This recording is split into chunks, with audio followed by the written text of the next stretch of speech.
being attached to the past might be the worst thing that one could do in terms of being able to make good decisions in this context.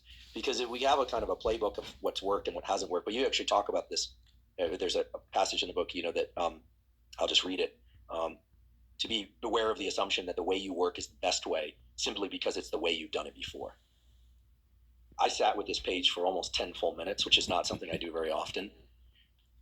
Maybe you could elaborate on this a little bit. I mean, we want to have, mechanisms and routines we can trust. Yeah. But this is I think, an important warning. Yeah. When something works, it's easy to be fooled into believing that's the way to do it, or that's the right way. It's just a way, and it's just a way that happened to work that time. And this plays into when you get advice from people who have more experience than you. You explain your situation, they tell you their advice. The advice that they're giving you is not based on your life or your experience, it's based on their life and their experience. And the stories that they're telling are based on experiences they've had that have very different data points than yours. So maybe they're giving you good advice, but maybe they're giving you good advice for them and not giving you good advice for you.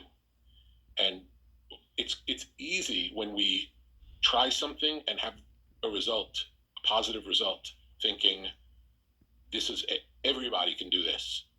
The way I was vegan for a long time, 22 years, and then I started eating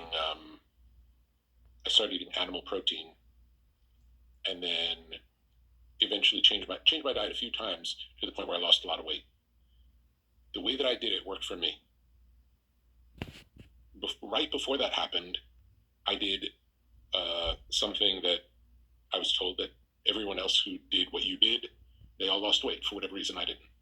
So the idea that we know what's right for someone else, I think it's hard enough to even figure out what's right for ourselves.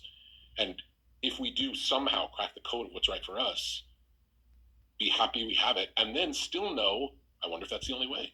Maybe there's an even better way that we're not considering. Not to get comfortable with thinking we know how it works just because we get the outcome we want.